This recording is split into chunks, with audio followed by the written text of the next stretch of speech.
Who are you? I'm Robin. No, you ain't! These videos are not for children. If you're a children, then piss off. Hey there, it's me, your least favorite YouTuber, the Infuso. And this is it, the moment I've been dreading. Gotham Knights is finally here, and boy, I wish it wasn't. You remember way back when I clowned on Batwoman and I said that it was the worst Batman show ever made? Well, I was wrong, because they've really outdone themselves this time. I'm at the point where I would gladly and readily accept another season or 12 of Batwoman rather than watch one more episode of this. And it's not even comparable at all. When it comes to the show Gotham Knights, I almost don't know where to begin. There's just so much to hate. So much to hate, in fact, that this video was originally supposed to be about the first 3 episodes, and instead it's about the first episode and the premise of the show in general. But let's not think about the future. Let's worry about the present, because the first impression is always the most important. This is when you want to present yourself at your all-time best, to give the audience something to tune back into. So let's see Gotham Knights at its all-time best. Let's find out how Gotham Knights makes a first impression. Well, first things first, let's talk about the Batman not in the room. This is yet again another Batman show, sans Batman. Another show where elements from Batman lore are used, but Batman himself is not. This is not the first CW show to do this, and it's probably not going to be the last one either. The series kills the Dark Knight off immediately, which is definitely a strange way to start a story, with seeing one of the all-time greatest heroes taken out in such a pitiful way. The cowl itself looks really pathetic and kind of shameful, if I'm being honest. And if that's the best you could do for Batman, maybe we're just better off without him. And I know Batman is certainly better off having not been a part of it. If the Titans Batman looks better by comparison, I have a hard time considering that so much of a loss. So Batman is murdered, and framed for it are 3 small-time crooks. You got Harper and Colin Rowe. And I want to quickly make a little correction here. In the videos I made leading up to the series, I referred to Cullen as an original character, but I was mistaken. Cullen has appeared in the comics and even in Young Justice before, so that one's entirely on me. Anyway, Bluebird and Bluebird's brother work with the Joker's daughter, which is not only a family relation, but also her actual villain name. She is the Joker's daughter. Well, actually, she might not be. I don't know, Duella Dent has always kind of had a spotty history. She is the Joker's daughter, she isn't the Joker's daughter, she is Two-Face's daughter, she isn't Two-Face's daughter. I really don't think any of these actors are doing a bad job. I think they're all acting relatively well for the atmosphere that they're in. It's definitely not the type of acting I'd necessarily want to see in my Batman show, but for the whole teen drama thing, yeah, you know what, I think they're fine. I like the actors who play the Rose. I think they play well off each other, and they have this sibling dynamic that is fairly believable. The one downside, though, although, to be fair, it's incredibly early on, is that I just don't think they're as interesting when they're separated. I think they kind of need each other to work, and then when you take these 2 elements away from each other, they don't work quite as well. Out of all of the main cast, though, I think the highlight is probably Duella Dent. Now, I won't say that this is a spot-on interpretation. Personally, when I think of Duella Dent, I think of absolute chaos and mania. Whereas the Joker's daughter in this is more of a psychotic wild child who throws caution to the wind. I think out of all the characters, she probably is the closest to what it is she's trying to emulate, and I also think out of all the characters, she's probably the most interesting. Mainly because of how much she stands out from the bunch. While not the ideal version of the character, I do think she personifies a much more PG-13 approach to it. I'm a fan of Duella in the comics, so it's nice to see her character cross over into more media. The actress does a solid job, and I really believe her in the role. I would describe her as being like a PG Alice from Batwoman, or a miniature Harley Quinn. She definitely has the right energy for the part. I don't know if anybody else remembers this, but I remember when the show was initially being promoted, it was promoted as having Dick Grayson lead an unconventional team, featuring the likes of those on the show. But I guess either rights issues or some new Robin embargo that I didn't know about prevented that. So in place of Dick Grayson, we have Turner Hayes, who by all intents and purposes is supposed to be this story's Robin. Well, sort of, because there's also another... You know what, well, we're going to get to that.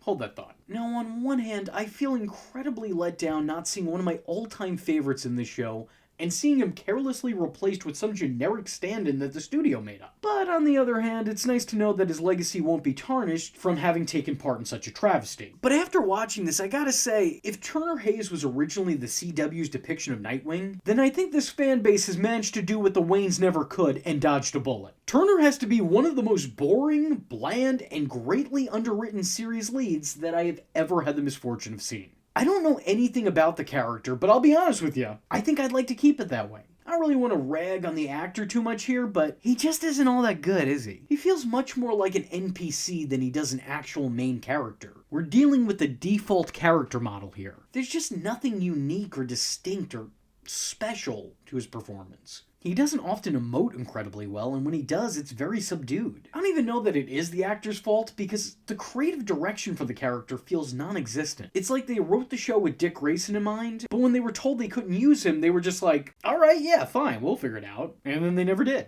Turner feels like an unseasoned character. There's nothing really to him, he's just kind of there. Turner Hayes is so bad that I actually want to make a public apology right now. I've spoke a lot on this channel, talked a whole lot about someone who I considered Batman's worst sidekick and Bruce's worst son. But today, I've come to the realization that I made a terrible, terrible mistake. Damian, in comparison to Turner Hayes, you are a well-rounded, fleshed-out character who I look forward to seeing. And buddy, let me tell you, you are far from the worst. Welcome to the big leagues, kid.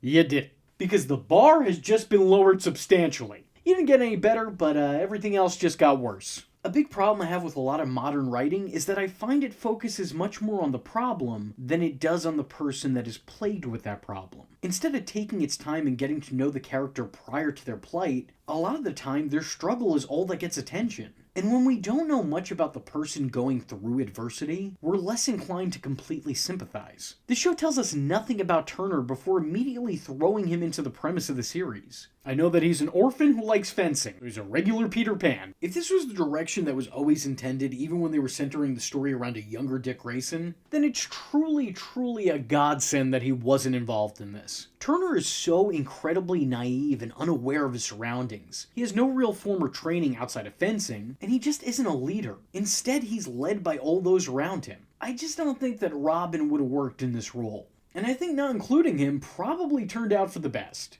But don't you worry about Dick Grayson, because there are plenty of other characters from Batman lore that a lot of you will not recognize. Hell, I'm a die-hard Batman fan, and even I didn't recognize some of them. Like, I had no idea that this Stephanie was supposed to be Stephanie Brown. For those of you unaware, spoiler alert here, but Stephanie Brown is a crime fighter known as the Spoiler. She's the daughter of the villain the Clue Master and has had a long-standing relationship with the third Robin, Tim Drake. She would later join the ranks of the Bat family, replacing her boyfriend and becoming the fourth Robin, as well as the third Batgirl. She is an extremely underrated character and one who isn't really done justice here. This has nothing to do with the actress, who I think does a good job, but it's just a pretty poor depiction of her character. This just feels like making something up, but giving it the name of something pre-established. Which, you know, given the show that we're talking about, seems right on the money. Like Stephanie Brown, there's another former female Robin joining the ranks, in the form of Carrie Kelley. She seems to have the same sense of justice that the character from the comics did, and I like the actress in the role for this sort of version of events, but the show really makes its lore instantly confusing. Like, she shows up and no one recognizes her, which granted, you know, how could you recognize her, because that's definitely not a Robin suit. What is that?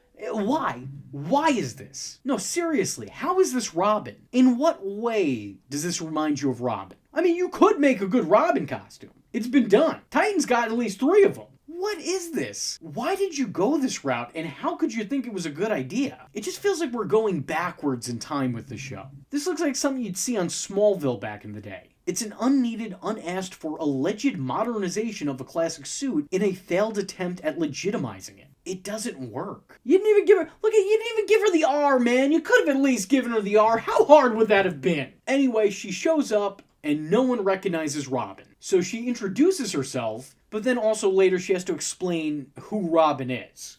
and how she got the nickname from Bruce. So which is it? Was Robin a fixture in Batman's legacy or not? Because it doesn't seem like they were a dynamic duo. It seems more like their paths crossed occasionally and Bruce once gave her a nickname. Speaking of which, I think like with everything with the show, the writing is really where it falls apart. There's a very uncomfortable moment in the episode where Carrie Kelley is explaining her relationship with Bruce Wayne, and it comes off a little suspect. Called me his little Robin. You knew my dad in a way I never will. Hey, yo, what the fuck? You can see how that might come off as a little bit creepy in hindsight, right? There's not even a lot of context given to that. It just sounds like Bruce was flirting with a kid. I really want to say the show dropped the ball with this one, but I don't know if it was ever in their court to begin with. You know what's unfortunate? This show has now officially made history. This is the first ever live-action female Robin. I'm pretty sure at least. I don't think Batman v Superman really counts. But this is confirmed. This is in the record books. Which is so unfortunate in a show like this. I mean, it's great that it got done, but it would have been nice if it got done right. Acting-wise, I really like the actress's performance, I like the character thus far, but my issue with her is that she just doesn't feel like Robin, which is similar to my issue with this series in the fact that it doesn't feel like a Batman show. This feels like Riverdale entered a Halloween costume contest and went as Batman. This is like if Degrassi took place in Gotham City. It's so jarring whenever something Batman related is brought up because of how foreign this all feels to the brand. Like when that classic Batman music sting plays, the 1989 Danny Elfman joint, it honestly feels like you're watching something on TV and someone's starting to play something on their phone. Like you're hearing what's on the phone, but you're still seeing what's on TV. And the visual and the audio do not match. That's what it feels like when they play the Batman theme in this. It feels like you're listening to something completely unrelated to what you're seeing. When watching Gotham Knights, it doesn't feel like you're watching a Batman-related property. It feels like you're watching a TV show that vaguely references Batman every now and again.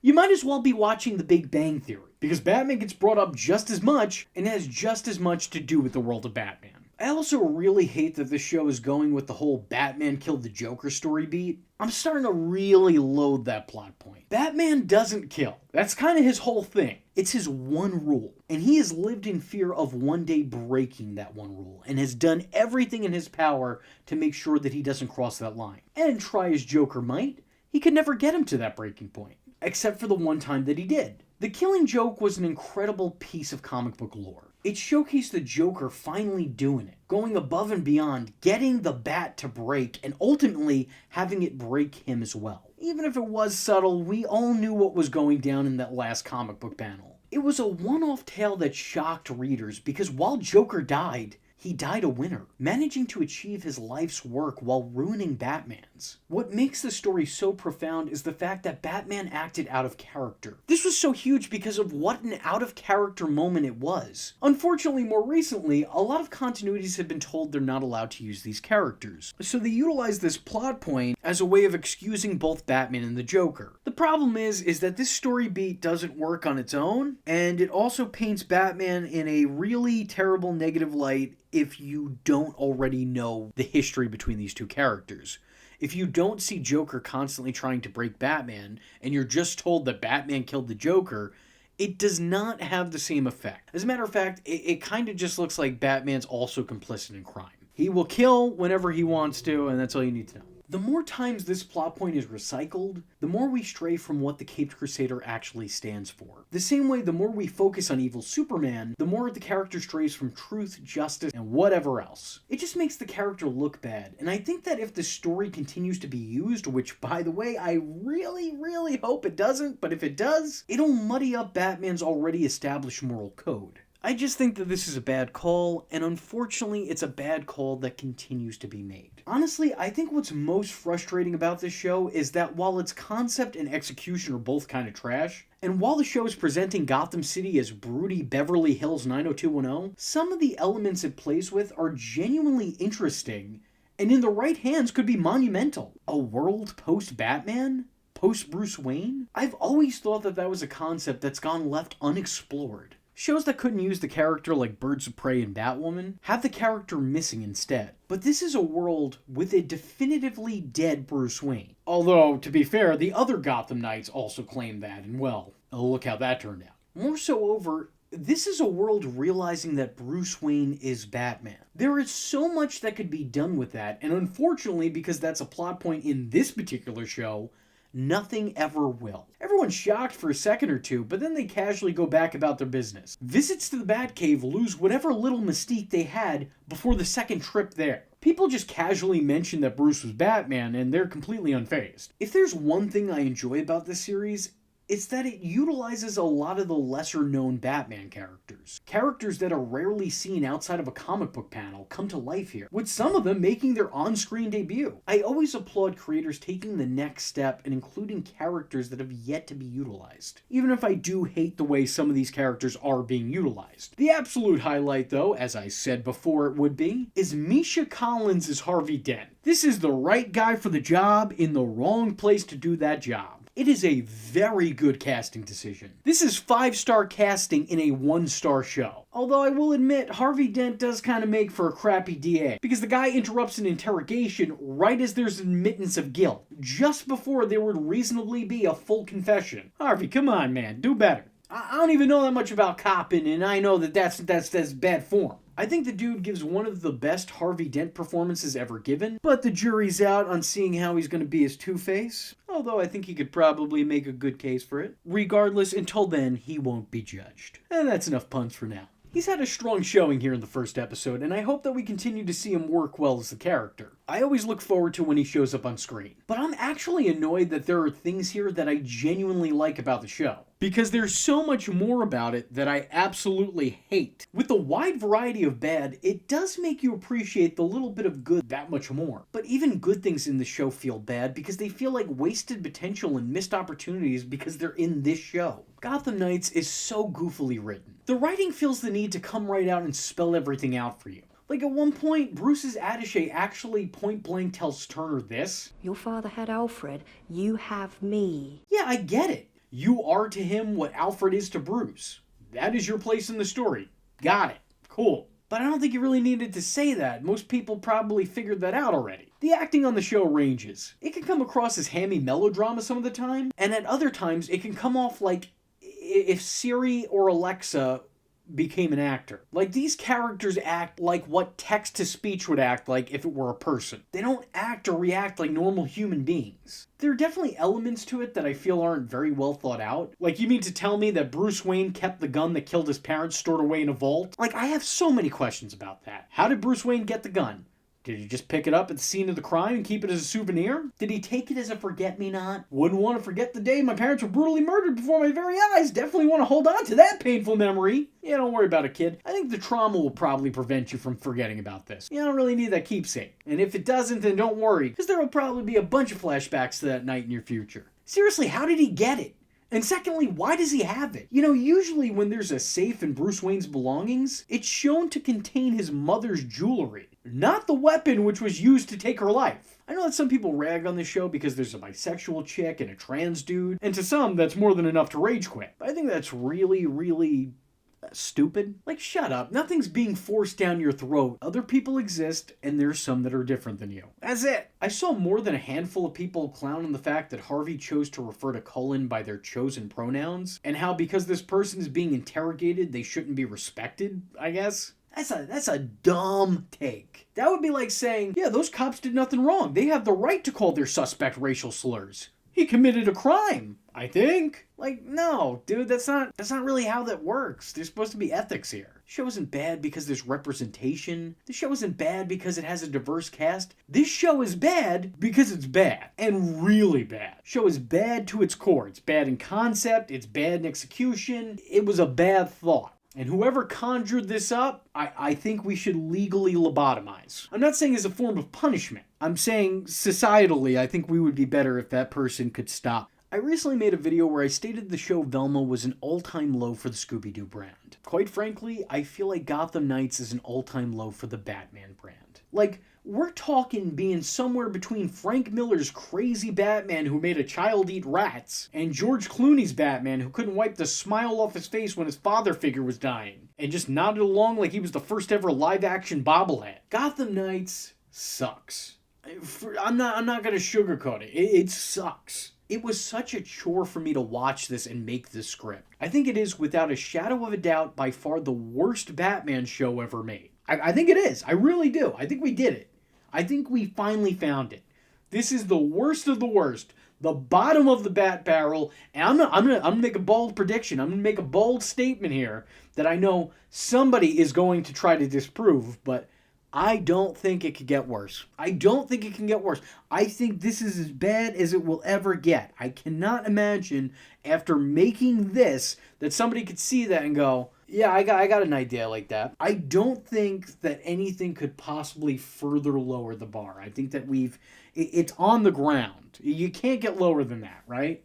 I said it before when I was anticipating this show, and now that I've finally seen it, I will say it once again. I don't really know who this show is supposed to be for.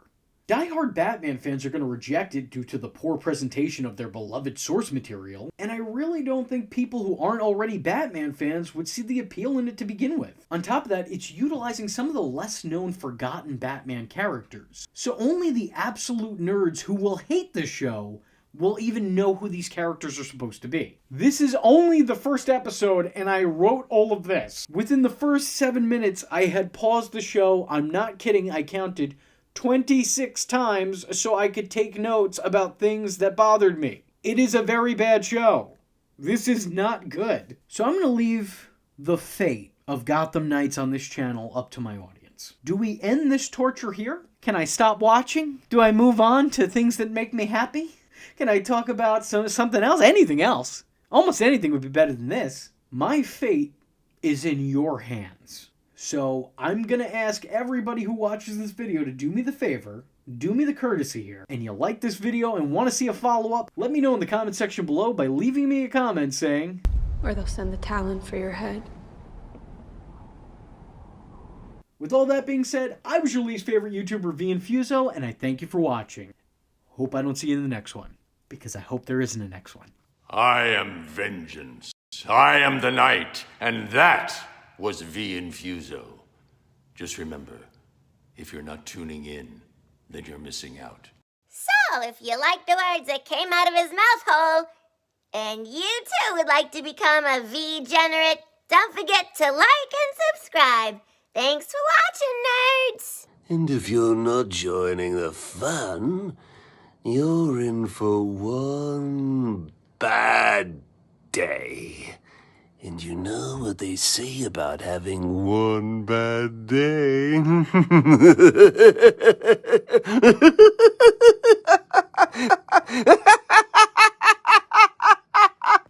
Catch him next time. Same bat time. Same bat channel.